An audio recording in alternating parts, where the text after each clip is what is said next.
Okay, मेरे साथ आप खोलिए प्रकाशित वाक्य 2 अध्याय और उसकी एक आयत से पढ़ो।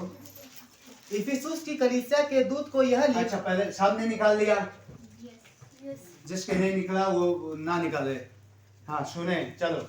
इफिसुस की कलीसिया के दूत को यह लिख कि जो सातों तारे अपने दाहिने हाथ में लिए हुए है और सोने की सातों दीवटों के बीच में फिरता है, वह यह कहता है, मैं तेरे काम और परिश्रम और तेरा धीरज जानता हूँ, और यह भी कि तू बुरे लोगों को देख नहीं सकता, और जो अपने आप को प्रेरित कहते हैं और है नहीं, उन्हें तूने परख कर झूठा पाया, और तू धीरज धरता है और मेरे नाम के लिए उठाते उठाते थका नहीं।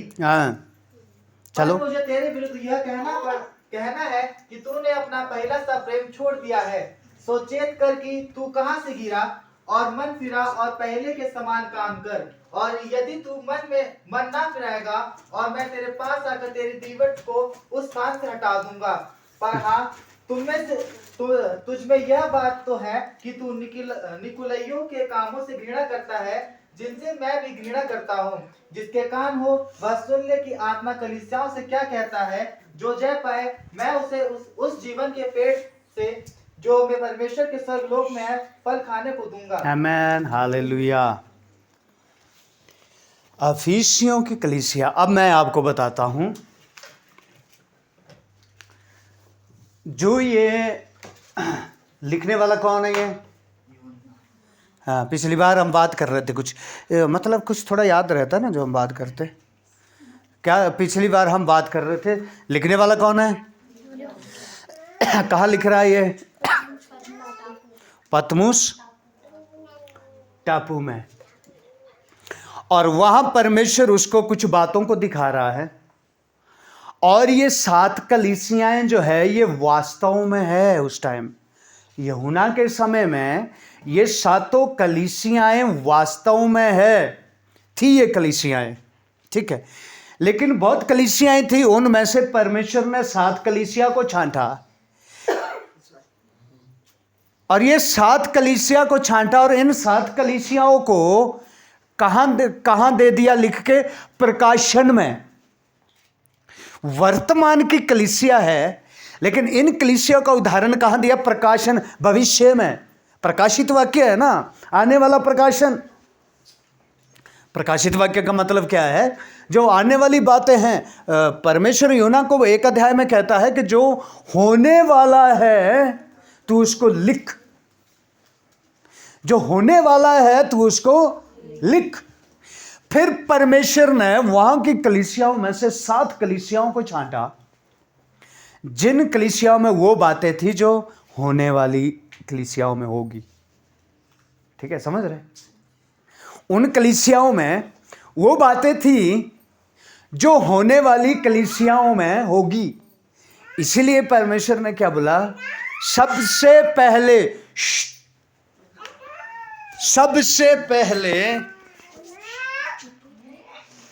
अफिसस की कलीसिया को लिख।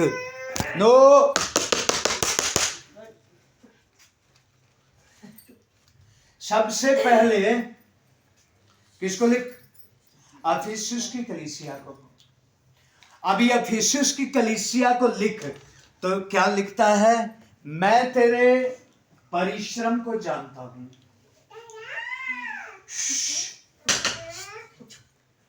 मैं क्या को जानता हूं? जो परिश्रम तूने मेरे लिए किए हैं, उन सब परिश्रमों को मैं जानता हूं। और क्या लिखा बेटा? एक बार फिर पढ़ो इसको, 2 से।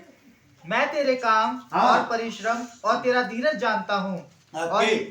सुनिए, मैं तेरे काम और परिश्रम और धीरज।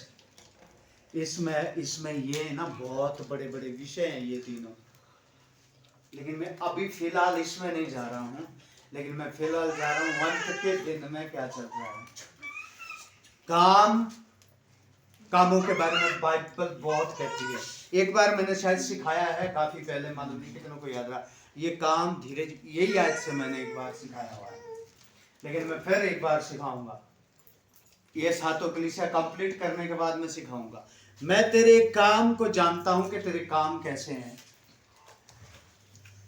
और हमारे कामों को कौन जानता है? इसीलिए दाऊद परमेश्वर से कहता है,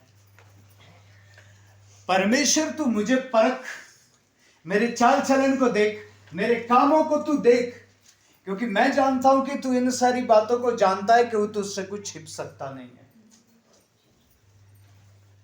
हालेलुया। क्योंकि तुझसे कुछ छिप नहीं सकता है।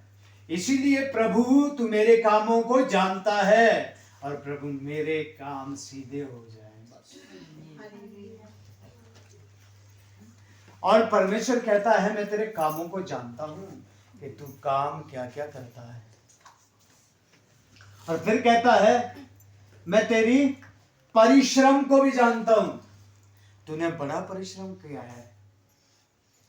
और मैं तेरे धीरज को भी जानता हूं, क्योंकि तूने मेरे लिए बहुत धीरज रखा है। और बाइबल क्या कहती है, जो अंत तक धीरज धरेगा उसका उद्धार हो जाएगा। बहुत सारे बीच में ही निकल जाएंगे, बहुत सारे रोटी कपड़ा मकान वाले हो गए, जब उनको मिलेगा नहीं तो बीच से ही वो निकल जाएंगे, कहीं और से ढूंढ लेते हैं। लेकिन जो परमेश्वर के लिए चलेगा ना, उद्धार के लिए आएगा, तो बाइबल उसके बारे में क्या, मैंने तेरे धीरज को तो मैंने तेरे धीरज को देखा है। लेकिन तेरे विरुद्ध मुझे एक बात कहनी है, तूने अपने पहले से प्रेम को छोड़ दिया। तूने क्या कर दिया? अपने पहले से प्रेम को छोड़ दिया है। और ये बात मुझे तुझसे कहनी है। और कहता है अच्छा है कि जल्दी से मन फेर ले, अदरवाइज मैं तुझे फेंक दूंगा। क्या बोलता है? अच्छा है कि तू जल्दी से मन फेर ले। और प्रेम के बारे में बाइबल क्या कहती है? यदि तुम मुझसे प्रेम करोगे तो मेरी आज्ञाओं को भी, और जब प्रेम चला जाएगा तो आज्ञा भी नहीं मानेंगे। हालेलुया। जब प्रेम चला जाएगा तो आज्ञा भी, इसका मतलब कलीसिया कहीं ना कहीं क्या होने लग गई? अनाज्ञाकारी। ये कलीसिया क्या होने लग गई है? अनाज्ञाकारी। मैं इस बात में आ रहा हूं, लेकिन उसके बाद में एक और बात कही है कि तुझ में एक बात है कि तू निकुलियों की शिक्षा, निकुलियों से क्या करता है? घृणा करता है, जिससे कि मैं भी घृणा करता हूं। अब प्रभु के लोगों, अंत के दिनों में कैसे कैसे लोग होंगे, कैसी कैसी कलीसियाएं होंगी। मैं बार बार इस बात को कह रहा हूं, मैं इसीलिए कह रहा हूं हम भटक ना जाए। क्योंकि याद रखना, जब तक हमारे पास वचन नहीं है, हमें कोई भी भटका के लेके चला जाएगा। बहुत सारे लोग आपको भटकते मिलेंगे, बहुत सारे विश्वासी आपको भटकते मिलेंगे। वो संसार में भटक रहे, संसार की चिंताओं में भटक रहे हैं। ठीक है, तो निकोलियों की शिक्षा को नहीं मानता, ये तो मैं मानता हूं। अब ये निकोलियों की शिक्षा थी क्या? ये निकुली था कौन? ये कहां से आया? ये निकुलियों के बारे में बाइबल में ज्यादा लिखा नहीं है कहीं भी। लेकिन प्रेरितों के काम 6:5 पढ़ना जरा, शायद 6:5 है, यदि मैं सही हूं तो। नहीं होगा तो 15 होगा। 6:5 या 15, प्रेरितों के काम 6:5 पढ़ो भाई। यह बात सारी मंडली को अच्छी लगी, और उन्होंने स्तिफनुस नाम एक पुरुष को, जो विश्वास और पवित्र आत्मा से परिपूर्ण था, और फिलिपुस और प्रुखरुस और निकानोर और तिमोन और परमीनास और अंताकी वाला निकुलाउस ये जो निकुलाउस है, ये है वो जिनको निकुलियों की, निकुली जो लोग हैं, ये निकुलाउस मालूम कौन है? 7 सुनाम पुरुष चुने गए थे प्रेरितों के समय में। प्रेरितों ने 7 लोगों को चुना गया था, जिसमें स्तिफनुस भी था। मैं कई बार स्तिफनुस के बारे में बोल चुका हूं। स्तिफनुस क्या करता था? खाना बनाता था। और ये जो निकोलाउस है ये भी उन सातों में से था। अलग अलग काम दिया गया सबको। सातों में से कुछ एक खाना बना रहे हैं, कुछ लोग विधवाओं का ध्यान रख रहे हैं, कुछ लोग अनाथों को देख रहे हैं, कुछ लोग इंतजाम कर रहे हैं, कुछ लोग प्रार्थनाएं कर रहे हैं। इन्होंने अपनी अपनी एक टीम बना ली है। और कुछ लोग जो सेवक, जब प्रेरित लोग आ रहे हैं उनकी देखभाल कर रहे हैं। इस रीति से अलग अलग काम के लिए ये लोगों को चुना गया था। लेकिन बाद में यही निकोलाउस क्या हो गया, शैतान की ओर से घमंड में आ गया। मालूम है सबसे ज्यादा शैतान मसीह लोगों को गिराता पता कहां है? घमंड में। मसीह लोगों को नहीं, इसने पूरे संसार को काय में रखा हुआ है? घमंड में रखा हुआ है। और परमेश्वर घमंड को 1% भी पसंद नहीं करता है। संसार आज का मंडी है ना, एक से ऊपर समझता है, दूसरा उससे भी ऊपर समझता है, तीसरा अपने आप को उससे भी ऊपर समझता है। और जो भी कुछ धरती पे करते हैं वो दूसरे को नीचा दिखाने के लिए करते रहते हैं। हालांकि धनवान है, उसके पास बड़ा पैसा है, लेकिन एक उससे और ज्यादा धनवान है, उससे भी ऊपर जाना चाह रहा है वो। शैतान वही तो कर रहा है। उसका जब हम पढ़ते हैं ना यहेजकेल में, है ना, यहेजकेल 28 अध्याय में जब हम उसके बारे में पढ़ते हैं, उसकी खूबियां क्या है, शैतान की खूबियां ही तो यही है। और खुद भी वो क्यों गिरा? यशायाह में लिखा हुआ है 48 की 34 आयत में, काय से गिरा है? एक बार जरूर देख लेना, मेरे को बता लेना कहीं 48 की 34 गलत ना हो, लेकिन है उधर ही। ओके, समझ आ रहा है? अभी क्या हो गया है, ये निकोलाउस ये क्या करते थे, इन्होंने एक किस तरह की कलीसिया शुरू करी। अब ध्यान दीजिए, कहा जाता है जब हम इनका इतिहास को पढ़ते हैं तो इतिहास के अनुसार ये निकोलाउस क्या थे, ये अपने आप को पूजनीय मानने लगे। क्या मानने लगे? पूजनीय मानने लगे। भैया जब फादर अंदर आएगा, पास्टर अंदर आएगा, सारे के सारे उसके पाँव में गिर जाओ, क्योंकि पवित्र वही है। अब इनको क्या चाहिए होता था? निकुलियों को स्थान, क्या चाहिए होता था? ऊंचा स्थान चाहिए इनको। ये नीचे नहीं रह सकते, इनको कैसा स्थान चाहिए? ऊंचा स्थान चाहिए। अब ये जो निकोलाउस वाले, आज ये कलीसिया चलती है, मैं क्यों आपको वचन सिखा रहा हूं? परमेश्वर आपको दिखाता चला जाएगा इन चीजों को। जब आप देखेंगे यार हमने सीखा था निकुलियों की शिक्षा, ये तो वाकई ऐसा ही है, इसलिए हमें इनसे क्या होना है? दूर होना है। हालेलुया। अभी इसमें क्या है, पास्टर को फोन करेंगे, भैया जल्द थोड़ा हमने प्रार्थना करवानी थी, क्या बनाएंगे खाने में? हमें क्या चाहिए? हमें भैया घर आ रहे, मैं पास्टर हूं, व्यंजन एक सब्जी से क्या होता है? 2-3 सब्जी अच्छा खाने को होना चाहिए हमारे को। आपने देखा नहीं होगा, हम जानते हैं बहुत ऐसे। क्या आप घर तब तक नहीं बुला सकते जब तक आपके घर में टेबल भरी ना हो उनके लिए। और उनके लिए परमेश्वर कहता है तुम्हारा पेट तुम्हारा परमेश्वर बन गया है, पेटू हो तुम्हारी तो चर्बी नरक में पिघलेगी। ठीक है। और अब क्या चाहिए उनको? आपके घर में जब आएंगे, भैया बढ़िया कुर्सी बैठने को चाहिए, वो ऐसे नहीं बैठ जाएंगे हर कहीं, है ना? क्या चाहिए उनको? वो हर समय आपको ये याद दिलाते रहेंगे कि मैं कौन हूं। हालेलुया। कौन? मैं कौन हूं, मेरा आदर करना पड़ेगा। परमेश्वर का करो ना करो उससे मतलब नहीं है, मेरा तो।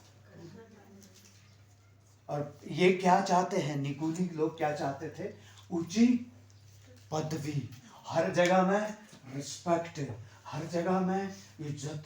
भैया प्रार्थना में भी बुलाना तो अपॉइंटमेंट इनको 2-3 दिन पहले बताना पड़ेगा, ये ऐसे नहीं आएंगे तुरंत, हमारी इज्जत खराब हो जाएगी। गाड़ी में जाए, गाड़ी में छोड़ेंगे ले आएंगे, और जब घर में आएंगे ये प्रार्थना के उद्देश्य से नहीं आएंगे, ये अपनी इज्जत के उद्देश्य से आएंगे। कहीं मेरी इज्जत के डाउन तो नहीं कर रहे? यदि करेंगे तो क्लास भैया लग गई आपकी। और फिर इनका उद्देश्य होगा कि जब मैं घर से आ रहा हूं हाथ में दे कितना रहे हैं। इनका मतलब प्रार्थना करना नहीं होता, बोलते तुम्हारा परमेश्वर धन हो गया है ना, ये कितना दे रहे, आपने दिया, उसने प्रार्थना किया, प्रभु धन्यवाद जो दिया, आशीष देख लिया, तो 100 रुपये 100 रुपये के लिए आया मेरे। हालेलुया। प्रभु के लोगों, अंत के दिनों में ध्यान रखें कौन सी क्या कर, मैं अंत के ही दिनों के बारे में आजकल सिखा रहा हूँ, दिमाग में बिठा लो इसको और प्रभु से प्रार्थना करो, मैं इसको सीख जाऊं। ये जो अभी हम भजन भी गा रहा था ना, ये हमें अभी हम शायद 13 तारीख से हम 7 दिन उपवास में बैठेंगे, जो बैठना चाहेगा वो बैठ सकता है। 13 तारीख से, हाँ, हम 7 दिन उपवास में बैठेंगे 20 तारीख तक, 13 से 20 तारीख तक हम उपवास में बैठेंगे। इसका उपवास का कारण ही क्या है कि परमेश्वर हम तुझको अच्छे से जान सके, हम तुझको समझ सके। ये जो मैं भजन गा रहा था, प्रभु खोल मेरी आंखों को कि मैं तुझको देख पाऊं, एक दिन जाते जाते परमेश्वर ने मुझे ये भजन दिया, तुरंत मैं उसी समय फोन में रिकॉर्ड कर लिया था। मैं स्कूटर पे जा रहा था, मैं ये वचन को अपनी आंखों अंदर ले रहा था, प्रभु आपके वचन में पौलुस कहता है कि तुम्हारी आंखें खुल जाए, ज्योतिर्मय हो जाए, और उसके बुलाने में कितनी बड़ी आशा है। मैं सच में कहता हूँ, आज यहाँ हम बैठे हुए हैं, इतने लोग बैठे हुए, उसने क्यों बुलाया समझ नहीं आ रहा, मतलब या कितना बड़ा इसका उद्देश्य है, समझ आ रहा है किसी को? हैं? आ रहे बस हालेलुया करके हम चले जाते हैं। मैं सबको बोल रहा हूँ, मैं आपको हम सबको नीचा करने के लिए नहीं बोल रहा हूं, ताकि हम और ऊपर उठे। मैं प्रार्थना कर रहा, प्रभु मुझे वो समझना है कितना बड़ा उद्देश्य है, मैं वहां तक अभी समझ ही नहीं पा रहा हूं। मुझे बुलाने में आपकी कितनी बड़ी मर्जी है। और मैं ये वचन मेरे हाथ में आया, मैं प्रार्थना करना शुरू किया, मैं जा रहा था कहीं और मैं प्रार्थना करना शुरू किया, प्रभु तेरे बुलाने से कैसी बड़ी आशा है, क्या है तेरी मर्जी मेरे लिए, कि तुम उस प्रेम को जान जाओ और आंखें खुल जाए, उसको देख सको। और तुरंत एक अंदर से धुन भी आ गई, शब्द भी आ गए, 5 मिनट के अंदर अंदर ये प्रभु ने भजन दे दिया। और मैं आप ओरिजिनल में देखेंगे तो मेरा ये चलते चलते रिकॉर्ड किया, स्कूटर की भी आवाज है उसमें, मैं मोबाइल में रिकॉर्ड किया, भूल ना जाऊं करके, प्रभु खोल मेरी आंखों को कि मैं तुझको देख पाऊं। हालेलुया। इसीलिए प्रभु के लोगों, ये अंत के दिन में हम ऐसे ही नहीं बस आ गए, उद्देश्य ही नहीं पता, आए गए, जिस दिन नहीं मन किया नहीं आए, जिस दिन मन किया आए, निकल गए। समझा देना प्रभु, समझा दे प्रभु मुझे इन बातों को, तेरी मर्जी क्या है, वो आत्मिक बातों को मैं देख सकूं, जिस तरह से स्तिफनुस कहता है, वो देखिए मैं स्वर्ग को खुला देखता हूं, मैं दूतों को आते जाते देखता हूं। हालेलुया। पौलुस कहता है, मैंने एक आदमी को वहां देखा है, कहां से देखा उसने, यहीं से देख लिया। हालेलुया। कहां से देख लिया? अभी हम चंडीगढ़ में थे, मैं एक वचन हम बात कर रहे थे, वो भी तुरंत मेरे आत्मा में आया, एलिया और एलिशा, है ना, एलिया और एलिशा। अब एलिया जब उठाए जाने वाला है, क्या करने वाला है वो? एलिया उठाया जाने वाला है, तो एलिशा ने क्या बोला मालूम है? कितनों को पता एलिशा ने क्या बोला? बताओ कोई, एलिशा ने क्या बोला उस समय? एलिया जा रहा था, एलिशा खेत में हल जोत रहा था, उसने बोला एलिशा चल, परमेश्वर ने कहा चल, और सब कुछ छोड़ के किसके पीछे चल दिया? एलिया के साथ। और करता क्या था वो एलिया के साथ? उसने नहीं बोला एलिया अब मैं भी तो सीख गया, थोड़ा मेरे को भी पास्टर बना दे। क्या करता था ये? एलिया बाथरूम गया, बाहर गया, प्रार्थना उतने में एलिया का बेड साफ करता था। मैं ये काम बताता हूँ प्रभु के लोगों, जब हम दीन होंगे ना तो परमेश्वर की सामर्थ को देखेंगे। जब तक नहीं होंगे ना हम नहीं देख सकते। मालूम है, एलिया को इस समय ऐसे देख रहा है जैसे कि ये परमेश्वर है। एलिया का खाना बनाता है, एलिया का बर्तन धोता है। एलिया ने कोई इसको अफसर नहीं बनाया हुआ वहां, बुलाया मतलब क्या कर रहा है? एलिया की नौकरी है? हम तो चाहते नहीं हो कभी भी। एलिया की क्या कर रहा है ये? परमेश्वर उसकी वफादारी को देख रहा है, कंटिन्यू परमेश्वर उसकी वफादारी को देख रहा है। और एलिया उसका सारा उसकी बेडशीट बिछाता है, झाड़ झुड़ के बिछाता है। यहाँ इसमें लिखा नहीं है, इतना ही लिखा नहीं है, लेकिन मैं सोचता हूँ उसके कपड़े धोता होगा, उसके लिए नहाने के लिए पानी लगाता होगा। और एलिया प्रार्थना में बैठता है, एलिशा भी दूर जैसे प्रार्थना में बैठता होगा क्योंकि साथ नहीं बैठ सकता था। एक दिन एलिशा स्वर्ग उठाया जा रहा है, एलिया स्वर्ग उठाया जा रहा है। और जब एलिया स्वर्ग उठाया जा रहा है, एलिशा ने क्या बोला कि जो सामर्थ तेरे पास है उससे दुगनी सामर्थ मेरे पास है। क्या बोला? जो सामर्थ तेरे पास है ना, जिस सामर्थ से तू काम करता है। एलिया की सामर्थ क्या है? बारिश रोक दी थी उसने, कितने समय के लिए? 3.5 साल के लिए। स्वर्ग से आग उतार दी थी उसने। अब ये क्या बोल रहा है? मुझे क्या चाहिए? दुगनी सामर्थ। अभी एलिया ने क्या बोला वहां? हाँ, यदि तू मुझे बादलों पे देख लेगा, यहां तो तू देख रहा है मुझे, लेकिन यदि तू मुझे बादलों में उधर देख लेगा तो तेरे लिए ये हो जाएगा। नहीं देखेगा तो नहीं होगा। क्या मतलब है इसका? यानी यदि तेरा संबंध परमेश्वर के साथ है ना, तो जब मैं बादलों पे जाऊंगा भैया, वहां परमेश्वर की उपस्थिति होगी। हर कोई वहां नहीं देख सकता। समझ रहे हैं इस बात को? क्या बोला है इस थोड़ा समझना। मूसा 40 दिन 40 रात कहां बैठा? पहाड़ पे। किसकी उपस्थिति में? किसकी उपस्थिति में? और जब वो पहाड़ से उतर आया, क्या हो गया इस्राएलियों को? हैं? उसको जब वह पहाड़ से उतर आया तो लोग उसको क्यों नहीं देख पाए?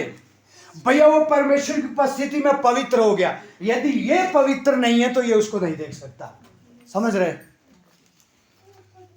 यदि ये पवित्र नहीं है तो ये उसको नहीं देख सकता। इसीलिए एलिया ने एलिशा को कहा, यदि उसने कहा तू वहां देख पाएगा मुझे यदि पवित्र होगा। उसने बोला नहीं है, लेकिन मैं कहता हूं एलिया ने बड़ा सोच के जवाब दिया।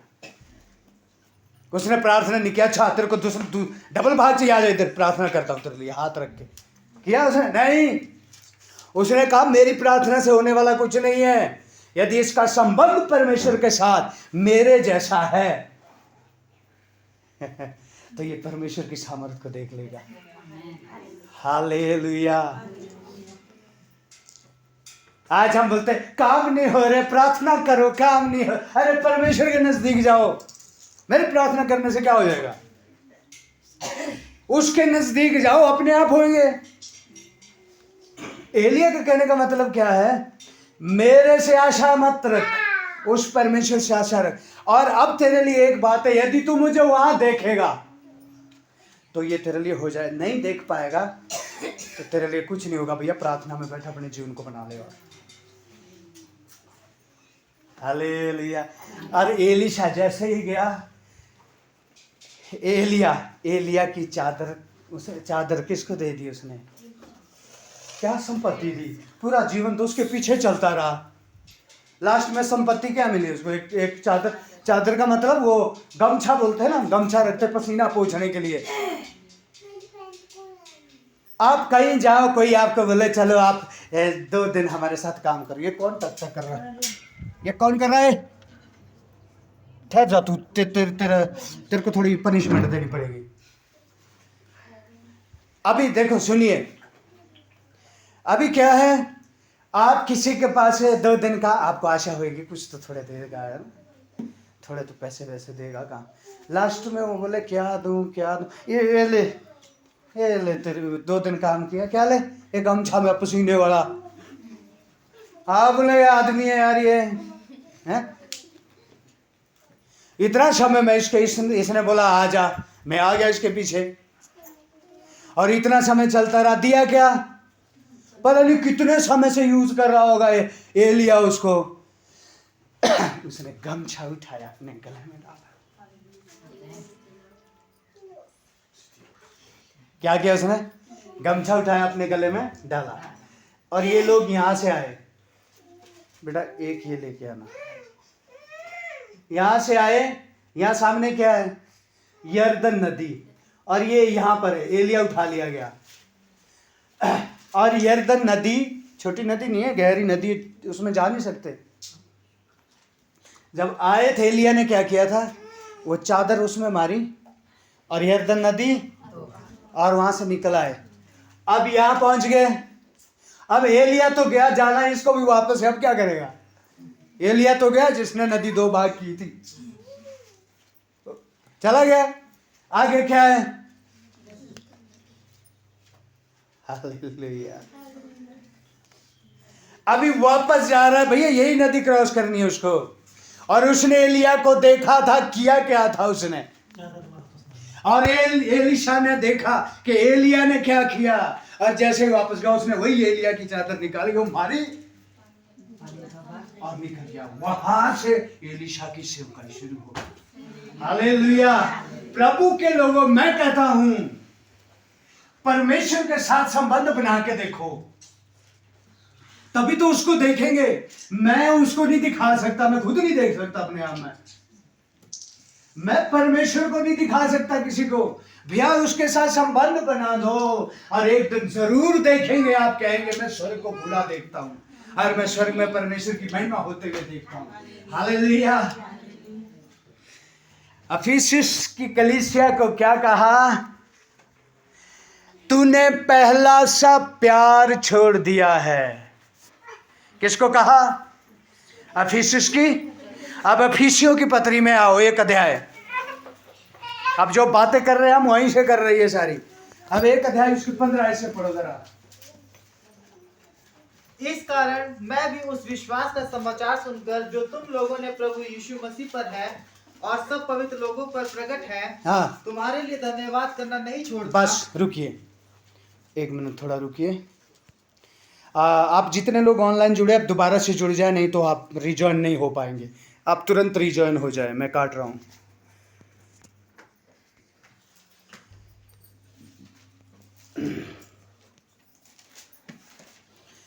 आप लोगों को समझ आ रहा है वचन?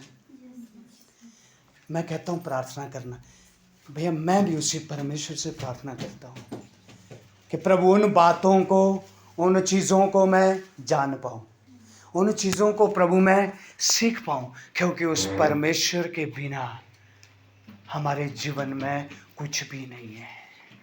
लेकिन यदि हमारी पूरी जिंदगी निकल जाती है, एक बार भी हम उसको नहीं सुन पा रहे, एक बार भी हमने उसको महसूस नहीं किया, उसको देखा नहीं है, तो हमारा फायदा नहीं है। ये एकदम से नहीं होगा, चलते रहे। हालेलुया। उसने, एलिया ने क्या किया? क्या एलिया को पता था कि आज हम जा रहे हैं, आज ही मैं यरदन 2 भाग कर दूंगा? वो तो अभी पीछे होता था। एलिशा, सॉरी मैं एलिशा कई बार नाम कंफ्यूज कर देता हूँ, ठीक है। अभी तक तो वो कहाँ चलता था? पीछे पीछे चलता था कि एलिया चलता था, एलिया उसके लिए 2 भाग कर देता था, एलिया उसके लिए प्रार्थना करता था, एलिया सारे काम कर देता था, एलिशा उसके पीछे पीछे चलता था। लेकिन वही चलना तो परमेश्वर देख रहा था। हालेलुया। परमेश्वर वही उसका चलना तो देख रहा था, ये चला हुआ कैसे है, और वही चीज उसको आशीषित कर गई। आमेन। तो प्रभु के लोगों में आपको कहना चाहता हूं, हम लोग परमेश्वर की उपस्थिति में आशीषित हो सकते हैं, पास्टर की उपस्थिति में नहीं हो सकते। समझ रहे हैं? कलीसिया की उपस्थिति में नहीं हो सकते। आशीषित कहाँ हो सकते हैं? परमेश्वर की उपस्थिति में। पास्टरों को सिर्फ परमेश्वर ने यह कार्य दिया हुआ है कि हमें जाना कैसे उसकी उपस्थिति में है, वो सिखाने का काम है, जाना काम हमारा है। समझ रहे हैं? जो जाएगा वो सामर्थी होता जाएगा, जो नहीं जाएगा भैया वो वैसे का वैसा रहेगा। अभी क्या लिखा है, फिर से पढ़ो इसकी 15 आयत। इस कारण मैं भी उस विश्वास का समाचार सुनकर जो तुम लोगों ने प्रभु यीशु मसीह पर है और सब पवित्र लोगों पर प्रकट है, तुम्हारे लिए धन्यवाद करना नहीं छोड़ता और अपनी प्रार्थनाओं में तुम्हें स्मरण किया करता हूँ। बस थोड़ा अभी रुकना। अभी हमने प्रकाशित वाक्य में कौन सी कलीसिया के लिए हम सीख रहे हैं? अफिसियों की कलीसिया के लिए। और ये अफिसियों की कलीसिया के लिए और कौन लिख रहा है? पौलुस प्रेरित। क्या मैं कहता धन्यवाद, सुनिए, ये उसी कलीसिया के बारे में है जिस कलीसिया के बारे में यूना नहीं बल्कि परमेश्वर कह रहा है कि तूने अपने प्रेम को कम कर दिया है। उसी कलीसिया के लिए पौलुस क्या लिख रहा है? मैं धन्यवाद देता हूं तुम्हारे विश्वास के लिए। तुमने विश्वास किया, ये सब किया, अच्छी बात है, लेकिन अब मैं प्रार्थना करता हूं। क्या प्रार्थना करता है? आगे पढ़ो। कि हमारे प्रभु यीशु मसीह का परमेश्वर जो महिमा का पिता है तुम्हें अपनी पहचान में ज्ञान और प्रकाश का आत्मा दे। बहुत बड़ी बातें हैं ये। अब मैं ये प्रार्थना करता हूँ, विश्वास करके तो आते हैं यहाँ से, आज का दिन गाना गा के निकल भी जाते हैं, लेकिन अब पता मैं क्या प्रार्थना कर रहा हूँ? तुम्हें परमेश्वर पहचान, ज्ञान, समझ की आत्मा दे दे। हम अभी शुक्रवार को एक वचन सीख रहे थे। हालेलुया। कौन सा था वो? शुक्रवार को हम सीख रहे थे कि तुम क्या पहचानो। चलिए उसको मैं बताऊंगा। क्या दे तुम्हें? ज्ञान, समझ और पहचान। अरे 5 साल से चले हुए हैं, पहचान भी तो लो। अब है कौन है वो? 10 साल से चले हुए हैं, पहचान भी लो वो कौन है। यीशु है कौन? यीशु तो सुना है, यीशु के गाने भी गाते हैं, यीशु की बाइबल भी पढ़ते हैं, पर पहचान तो लो। अब बाइबल कहती है सत्य उनके बीच में था, लेकिन उन्होंने सत्य को पहचानना ना चाहा। आज कलीसियाएं भी पता कैसी हो गई? सत्य बीच में है, पहचानना नहीं चाहते हैं। बस काफ़ी है इतना, हम आ जाते हैं, प्रार्थना कर देता है हाथ रख के, थोड़ी देर बोलता है, सुनना पड़ेगा भाई, क्या करें, हैं? सुनना तो पड़ेगा, और यहाँ से निकल जाते हैं। और फिर अपने मस्त, फिर उनको कोई पता नहीं क्या हुआ था यहाँ 2 घंटे में, है ना? 2-3 घंटे में क्या हुआ कोई पता नहीं है। पास्टरों के गले सूज जाते हैं अंदर से, पर इनको कोई फर्क नहीं है। कहाँ है? अगले हफ्ते फिर आएंगे यहाँ। हालेलुया। पहचानना नहीं चाह रहे हैं। ये क्यों हो रहा है? ये क्यों नहीं पहचानना चाह रहे? क्योंकि इनका प्रेम कम हो गया हुआ है। बोलते तुम काम तो करते हो, चलते तो हो, लेकिन मूर्खों के जैसे। हाँ, ये वचन था अभी जो शुक्रवार को हम सुन रहे थे, वो इसमें है, मैं निकालूंगा, मैं अभी भूल रहा हूँ, उसको हम फिर कभी सीखेंगे। तुम चलते हो, हालेलुया करते, धन्यवाद करते, लेकिन किसकी तरह? मैं खुद चौंक गया वो वचन पढ़ के। मैंने बोला ये क्या है? ये क्या वचन में आ रहा है? तुम कहाँ जाते हो? चर्च। तुम क्या करते हो? विश्वास। क्या करते हो? प्रार्थना। हालेलुया। लेकिन पता कैसे? मूर्खों की तरह। वो ना मेरे बहुत लगा वो वचन, जब मैंने पढ़ा ना, इसने मैंने थोड़ा सा बताया आपको, उसको मैं और पढ़ के प्रार्थना करके उससे सीखूंगा प्रभु उस वचन से क्या कह रहा है ना। वो मुझे बड़ा अच्छा लगा। आज वही है, हालेलुया करते बाहर जाके मूर्खता के सारे काम करते हैं। चर्च आ रहे आ बड़े साफ सुथरे होके भाई हालेलुया करते आते रास्ते में भी, जब तक चर्च के थोड़े कमरे के नजदीक पहुंचे तब तो और ज्यादा हालेलुया प्रभु धन्यवाद, ऐसे ही कर देना। वो हफ्ते तक नहीं बोला वो शब्द, और जब नहा धो के निकले चर्च के लिए निकले बाइबल लेके, जैसे ही सीढ़ियाँ या नजदीक हालेलुया धन्यवाद प्रभु, अंदर भी हालेलुया बोल के एंटर होते हम। मैं ये नहीं बोल रहा कि ऐसा नहीं करना चाहिए, लेकिन अभी सुन लीजिए, हालेलुया बोल के हाँ कहाँ गए हम, ओ प्रभु के पास, यहाँ थोड़ी ये उपस्थिति भैया हमारे अंदर रहेगा वो। और जैसे यहाँ धन्यवाद करके फिर लगते कब बाहर निकले, बड़ा लंबा खींच दिया आज तो, है ना। इसलिए खींच रहा हूँ मैं आजकल, लंबा लंबा वाकई खींच रहा हूँ मैं, इसलिए ताकि समझे कुछ सीखे, है ना। और यहाँ से बाहर निकलने के बाद हाँ तसल्ली हो गई भैया, अब तो सारे हफ्ते के पाप धुल गए, फिर पूरी मूर्खता से चलते हैं। फिर पूरे हफ्ते कैसे चलते हैं, मूर्खों की तरह। ये बच्चे कौन बोल रहे हैं, हाँ बेटा बोलना नहीं, कैसे चल रहे हैं, मूर्खों की तरह। बोले तुम चलते तो हो पर मूर्खों की तरह, कब समझदार होगे, कब बुद्धिमान होगे। यहां क्या लिखा है, ज्ञान की समझ की आत्मा दे अब परमेश्वर तुम लोगों की। तू समझ जाओ भाई है कौन है हम, समझ ही नहीं है तुम्हारे को। कौन सी कलीसिया के लिए लिख रहा है ये, अफिसुस, कौन सी कलीसिया के लिए लिख रहा है, अफिसियों की कलीसिया के लिए। और प्रभु के लोगों, ये सारी कलीसिया कहीं ना कहीं देखना धीरे धीरे हम में फिट होएगी। अब इन कलीसिया से बाहर निकलना है। हालेलुया, समझ आ जाए। जैसे समझदारी से यहाँ बैठे होते चुपचाप, ऐसा लगता है सारे लोग कितने भोले हैं। कैसे लगते हैं सारे लोग कितने भोले हैं। निकलने के बाद देखो यहाँ इतनी सी आवाज होती है, इतनी निकलती है फिर। अरे जैसे यहाँ समझदार बैठे हैं, प्रभु कहता है मैं चाहता हूं कि जब घर जाओ ऐसे ही समझदार रहो प्रभु में। जब पड़ोस में रहते हैं ऐसी समझदारी से चलो। क्या लिखा फिर पढ़ना जरा, क्या क्या आत्मा दो तुम्हें, कि हमारे प्रभु यीशु मसीह का परमेश्वर हाँ, महिमा का पिता है, जो महिमा का पिता है, तुम्हें अपनी पहचान में, अब सबसे पहले तो पहचान।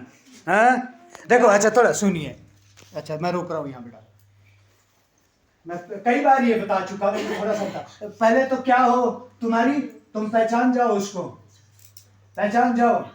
अभी क्या होता है, अभी होता क्या है, अब इसमें लिखा प्रभु तू मुझे चोखा सोना बना, प्रभु मुझे बना, प्रभु मुझे बना। हालेलुया प्रार्थना करते प्रभु मुझे बना। अब चोखा सोना कहाँ बनता है, कहाँ बनता है, एसी में तो नहीं बनेगा, ना ठंड ना गर्मी, एसी में बनेगा चोखा सोना। कहाँ बनेगा, जहाँ की गर्मी ही गर्मी, गर्मी नहीं है आग है। क्या प्रभु तू मुझे चोखा सोना बना। हालेलुया, प्रभु बड़ा खुश होता है। मैं बनाना भी तो चोखा ही सोना चाहता हूँ, और ये प्रार्थना कर रहा है कि चोखा सोना बना। परमेश्वर आता है, भट्टी में डालेंगे, काहे से डालते, चिमटे से। और मैंने प्रार्थना किया प्रभु चोखा सोना बना, प्रभु ने चिमटे से पकड़ा, कहाँ डाल रहा है, भट्टी में। प्रार्थना मैंने किया था ना, किसने किया था प्रार्थना, और परमेश्वर ने उठा के कहाँ डाल दिया, हाँ भट्टी में आराम आएगा, तड़प होएगी, आग लगेगी जब।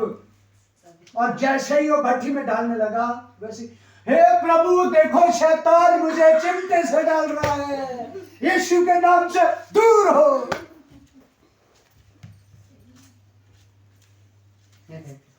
है?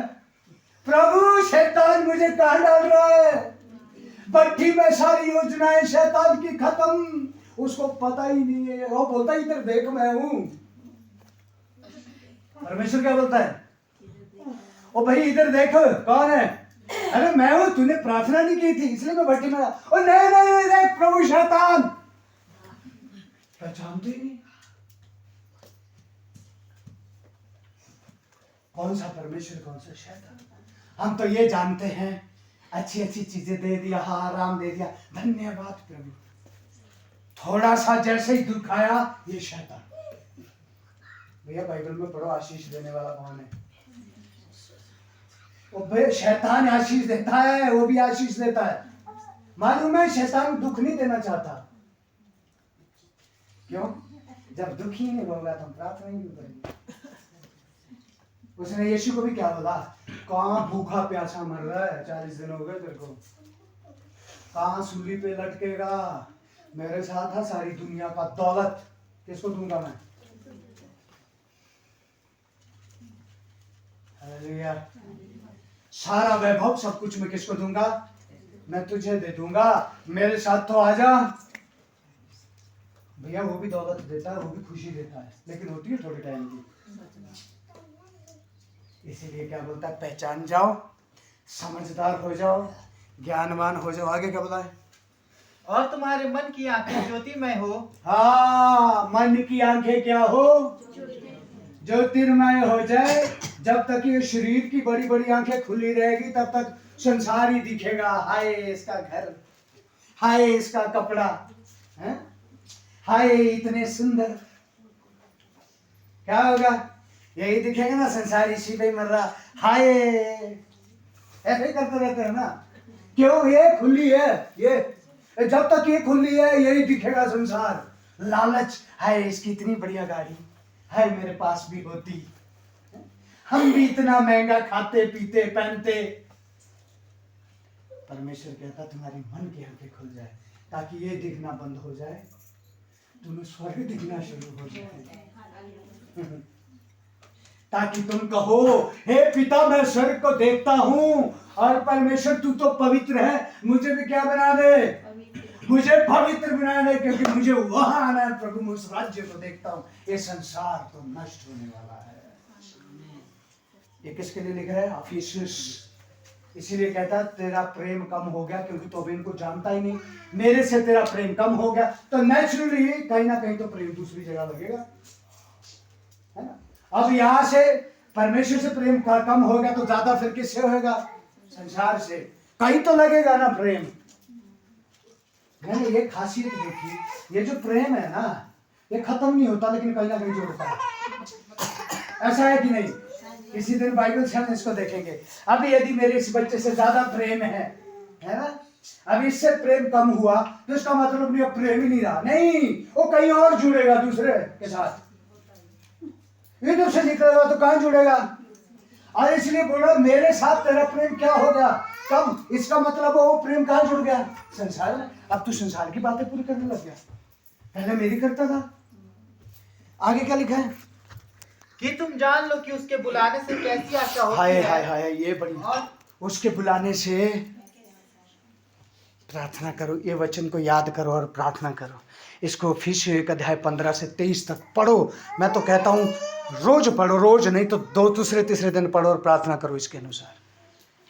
प्रभु मेरी आंखें खोल दे और मैं समझ सकूं तूने बुलाया क्यों है।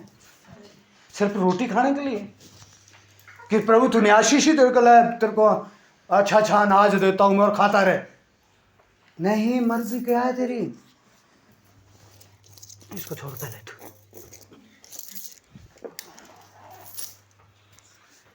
मर्जी तेरी है क्या है मेरे लिए, वो मैं जान सकूं। आगे क्या है? और पवित्र लोगों में उसकी मीरास की महिमा का धन कैसा ओहो, है। पवित्र लोगों में उसकी मीरास की महिमा, यानी कि एक दिन मैं हूँ वहाँ पवित्र लोगों के साथ हूँ, एक दिन मेलिया के साथ बैठा हूँगा। अरे समझो उस बात को बोल रहा है तुम उस योग्य की एलिया के सामने बैठो। एलिया बोलेगा मैं तो जिंदा उठाया गया था रथ पे, तुमने क्या किया? गाड़ियां देने के अलावा लड़ाई झगड़े करो, ईर्ष्या द्वेष के अलावा किया क्या? परमेश्वर से प्रेम किया? मैंने तो 3 साल बारिश रोकी थी, मेरे को पूछेगा तूने क्या किया?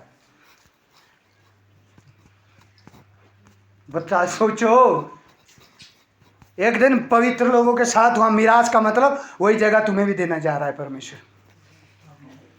वहाँ आदम भी होगा, वहाँ हवा भी होगी। मालूम है, वहाँ अब्राहम होगा जो अपने बेटे को बलिदान करने के लिए लेके गया था, वो बैठा हुआ है वहाँ भाई। हालेलुया। समझ रहे इस बात को कि ये बात को तुम समझ जाओ कि क्या मुंह दिखाएंगे उनके सामने वहां जाके, वहां जाना है।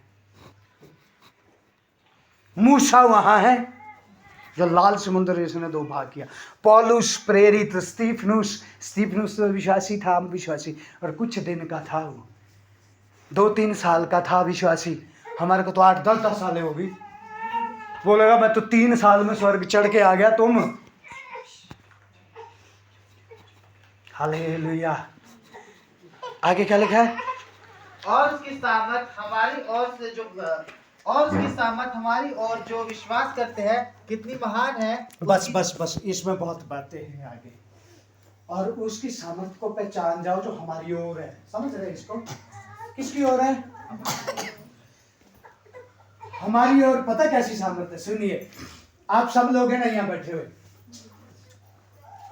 हमारी ओर क्या कैसी सामर्थ है? ये लड़की ये बैठी हुई है, ठीक है। इसकी ओर पता कौन सी सामर्थ है?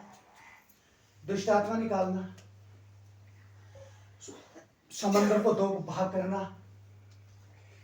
दुष्ट आत्मा को मरोड़ के फेंक देना, स्वर्ग और पृथ्वी की सामर्थ, शैतान के ऊपर सामर्थ, दुष्ट आत्मा के ऊपर सामर्थ। सब लोग समझ रहे? मैं इसका उदाहरण ले रहा हूं। दुष्ट आत्मा के ऊपर सामर्थ और इस संसार को खत्म करने की सामर्थ भी है और आशीषित करने की भी सामर्थ है। समझ रहे? और क्या सामर्थ है इसके पास? न्याय की सामर्थ। पूरी धरती का ये न्याय करेगी। ये सामर्थ किसकी ओर है? हमारी सबकी ओर है। हमारे पास क्या है वो? इसका समझ पाओ बोलता है। खोलो इसको, प्रार्थना करो, परमेश्वर के नजदीक जाओ ताकि इन चीजों को समझ पाओ। ये सामर्थ पढ़ दो जरा एक बार, ध्यान से सुनना सब लोग। ये मैं अंत कर रहा हूं, अब मैं जानता हूं थक गए सब। हाँ, जो उसने मसीह के विषय में किया कि हाँ सुनिए। हाँ और जो उसने मसीह के विषय में किया कि उसको मरे हुए में से जिलाकर हाँ। स्वर्गीय स्थानों में अपनी दाहिनी ओर स्वर्गीय स्थानों में अपनी दाहिनी ओर बिठाया। हाँ, सब प्रकार की प्रधानता, सब प्रकार की प्रधानता। अब सुनिए, प्रधानता। आज एक आदमी कंडा घाट का प्रधान बन के सोचता बड़ा अपने आप को सौभाग्यशाली सोचता है ना। हिमाचल का सीएम बन के अपने आप को बड़ा सौभाग्यशाली। यहाँ क्या लिखा है? सब प्रकार की प्रधान। एक दिन है आप इस पूरी पृथ्वी के प्रधान है भैया। अधिकार है आपके हाथ में, अभी दिख नहीं रहा है। हाँ, और अधिकार और सामर्थ और प्रभुता के और हर एक नाम के ऊपर सुनिए, इस पृथ्वी में जितने बड़े बड़े नाम हैं, मैं वो बताना नहीं चाह रहा हूं, आप सब जानते हैं। समझ रहे? इधर देखो, समझ रहे सब? इस धरती पे जितने बड़े बड़े नाम हैं उन सब के ऊपर आपके पास सामर्थ है। हाँ, जो ना केवल इस लोक में, इस सिर्फ धरती पे ही नहीं, हाँ, पर आने वाले लोक में भी आने वाले। हाँ पढ़ो। बिठाया और सब कुछ उसके पांव तले कर दिया। सब कुछ उसके पांव तले कर दिया और उसे सब वस्तुओं पर शिरोमणि कलीसिया को दे दिया। और ये सारी सामर्थ्य, ये सारी बातें किसके पास भी है? अब कलीसिया के। इसीलिए पौलुस बोलता है मैं तुम्हारे लिए प्रार्थना करता हूँ। समझो इस बात को, समझो। सिर्फ कलीसिया में रोटी कपड़ा मकान के लिए नहीं आओ। अरे भैया इस बात को समझो, ताकि तुम घुटने पे जब घर में बैठो तो परमेश्वर के राज्य को अपने पास में देखो। यूहन्ना पतमुस टापू से स्वर्ग में नहीं गया, लेकिन परमेश्वर ने सारे का सारा स्वर्ग ही पतमुस टापू में ला दिया यूहन्ना के लिए। हालेलुया। हालेलुया। सारे का सारा स्वर्ग किसके लिए ला दिया? यूहन्ना के लिए। कहाँ ला दिया? जब प्रार्थना करके खत्म होता तो देखता हो तो टापू पे ही है। परमेश्वर के लिए थोड़ी देर, परमेश्वर ने थोड़ी देर के लिए सारे का सारा स्वर्ग कहाँ ले आ दिया? पतमुस टापू पे ले आ दिया। उसने सारे स्वर्ग को देख लिया, दूतों को देख लिया, सब कुछ देख लिया, इसलिए सारा कुछ लिखता है। इसलिए प्रभु के लोगों, जब घर में प्रार्थना में बैठो तो परमेश्वर का जो राज्य है ना, वो आपके आसपास नहीं हो कि आप उसको देखो कि मैं देख क्या रहा हूं। आप प्रकाशन देखने वाले हो, आप प्रार्थना में इतना घनिष्ठ हो कि डायरेक्ट आपको लगे कि सच में मैं प्रभु मेरे सामने हो, मैं बात कर रहा हूं। तुमने पहला सा प्रेम छोड़ दिया, मुझे ये बातें तुझसे कहनी है। आज अफिसुस की कलीसिया के बारे में सीखा है, और कहीं ना कहीं हमें लगेगा कि हम भी उसी कलीसिया के हैं, हम भी नहीं समझ पा रहे उसको। तो प्रभु के लोगों, आज प्रार्थना में बैठ जाओ, प्रभु मैं तुझसे प्यार करने वाला हूँ, प्रभु मैं तेरे साथ चलने वाला हो जाऊँ। लिखा है धन राज्य की खोज करो, बाकी सब मिल जाएगा भाई, मिलेगा, उसका वादा है भाई, नहीं छोड़ेगा वो। हालेलुया। इसलिए क्या प्रार्थना करें? परमेश्वर तू मेरे जीवन में अपना काम कर। आमीन। अपनी आंखों को